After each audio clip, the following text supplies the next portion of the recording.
Hey, how are you? I'm good, thank you. And it's the first training you've done with the mentoring lab. Yeah, So how are you finding it so far? I'm loving it. Yeah? I honestly, I'm not very good at. I'm not very good at sitting here and just looking at like having someone speak to me and trying to like absorb everything in my head. Like I get bored very easily, but I've really been like drawn into this. Um, so yeah, no, I'm really, really liking it, and I've learned so much. Okay. Could you just tell us, for the sake of the feedback and recording, like what you do and what you hope to maybe use the training for? So I obviously am a coordinator, and I help with referrals or anyone who's interested in mentoring, kind of get the ball running. I do the first initial form. I sort out the meetings with the CEO, meetings with the mentee, with the mentor, mentee, and mentor together. And I'm like all like kind of behind the scenes of trying to get everything sorted. I'm wanting to be kind of in the front line and be a mentor within the schools, along with the SLT teams and pastoral, and yeah, I'm really passionate about it because I was once that young person who needed a mentor and who needed that guidance, and I had a mentor who changed my life and I still speak to now. And I think every young person who does need a mentor needs that right person, and I'd love to be that right person to be able to help that someone, that they like remember me until they're older, and using like techniques that I've taught them on their children, how I do with mine. So yeah. Oh, great. Okay. So could you tell me two things that you feel like you've gained from the training so far? I think one of my main things is mentoring is a massive part of a young person's life who unfortunately their brains aren't the same as every young person, and a mentor can change a young person's perspective in school, lessons, their life, hobbies, clubs, their life at home, their life with their friends. They can change the way that the young person will like react to a situation. I knew that a mentor had a big part to a young person's life, but not this massive. I think that's the one thing that I've learned. And my second thing is, which I take a little bit personal, how childhood trauma can start from the pregnancy, but depending on the trauma, it can affect a young person's DNA, which will then become genetic for their children and their children's children. And that's something that I knew that childhood trauma can affect adult life, because it affected mine, but I didn't understand why. And now I understand why, and I understand that it's way more deeper than you've had an argument with your parent and they've maybe lashed out or shouted at you or said horrible things. It's more the emotions, the feelings, the way that it just changes your whole brain on how you do a certain situation. It changes the way that the young person is with their friends, their colleagues, their family. It changes their relationships as everything, and the way that they look at life and their outcome to everything is so much different if they've experienced that childhood trauma, and that completely blows my mind. And that's another thing that I've learned. Great. Wow. Okay. So could you tell me if you can think of one thing that you would implement in your mentoring career that you've learned during the training? I think there's two major things that I know for a fact that I will use. Okay. Is the the mentor's mantra. Okay. I'm going to get it printed. I'll have it on the door. I'll have it on the cover of my book, just because I find that so important, because a lot of young people don't. You can sit there and tell a young person, like, you can open up to me, you can talk to me, you can trust me, but might not believe it. But if they read it and they're seeing, or every time they come into a session, they've seen it and they've read it, they'll sit there and they'll think about it, and they'll slowly start to believe it. So that's something that I'll definitely use. My second thing is, what was it? Healthy competitive tasks. Okay.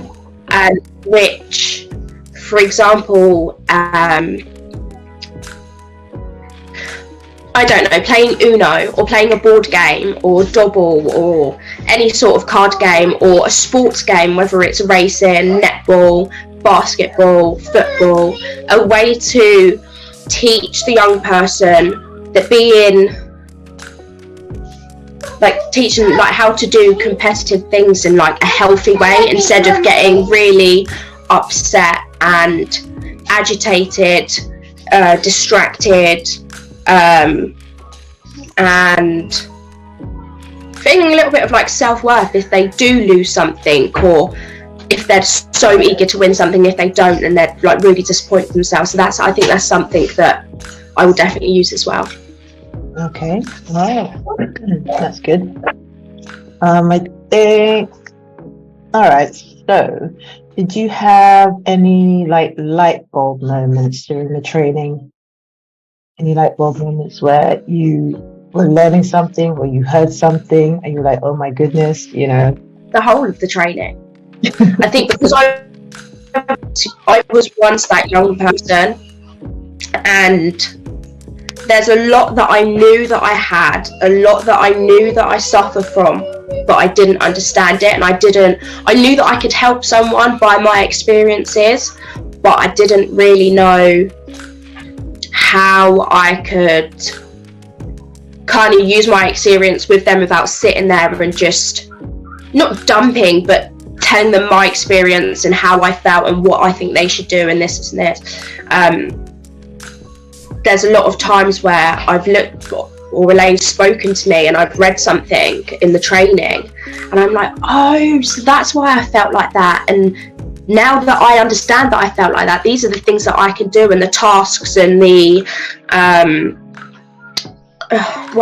activities that I can do with this young person, so they didn't feel or can stop feeling the way that I did. Or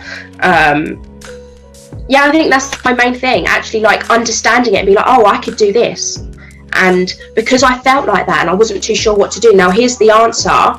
For example, the competitive, the healthy competitive games, I would struggle with that, like, oh, I'm not good enough, and I didn't know why, and now the trainers explained that to me and I'm like, oh, so I'll be able to do this. If I play like at the same time, Elaine mentioned at the same time of each session, whether it's right at the beginning of the session or right at the end of the session or 15 minutes in the session, do something with them that can help them, and every time they come into the session they know that you're going to be doing this at this time, because it happens every session. I think that's a massive thing as well, and I'd like to do that, but obviously not just, for example, just playing Uno or finding activities. I base the activity on what the situation the young person is, and I think, I've had a lot of light bulb moments where I'm like, oh yeah, I can do that, and oh, I didn't know that, but this can work. And I've thought like activities through the training and like conversations that I can have, and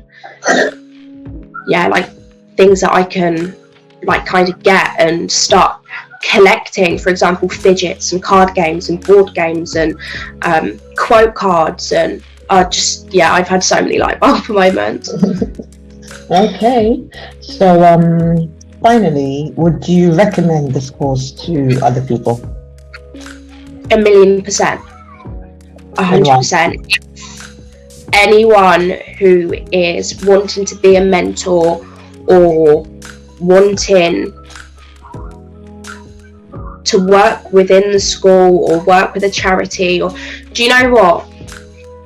Any person who wants to understand a young person and understand, so there's so many parents out there who just don't get their children. They struggle with teenagehood and childhood, and they don't understand why their children are acting the way that they are. Or teachers, go on this course and just listen to it and do it, and you'll just understand. Like, some things that I've learned, I'm like, oh, my brother does that, or this would help my brother, or this would help my friend's sister, or like, yeah, I would recommend this course to any adult who, like I said, wants to be a mentor, wants to be a teacher, or anyone who just wants to understand a young person and the way that their mind works and why their mind works like that.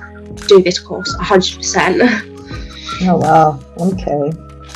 That's something that I've just learned. Like, parents should do the course too, not just people who are working with young children, but students with young children. Yeah, 1,000,000%, because do you know what, one thing, and I think this last day 3 is really like got me into this, because I suffered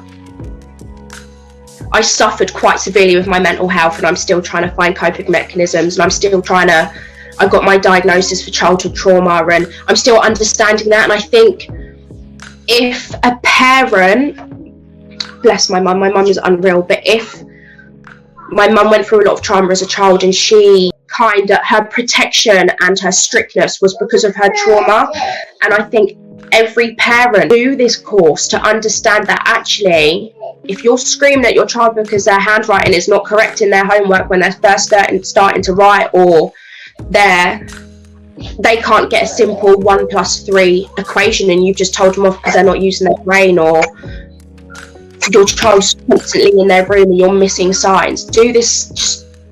Just so much could help, because you can understand that your actions actually have a massive impact, and your words have a massive impact on your child's life, and maybe their behaviour is the way it is because of you as a parent. And that's not me being horrible, because I've sat here and doing this course, I'm like, oh, maybe I shouldn't have told my daughter off like this, and maybe I shouldn't have done that, or maybe she's acting like this and throwing tantrums because I've said and done this, and she's only 4. So a teenager actually experiencing these things pre-puberty, and their brain obviously isn't working, but isn't as mature as ours are as parents. I definitely think parents should do this. Okay, great. Yeah, okay. You've informed me. Thank you. But yeah, thank you so much for that.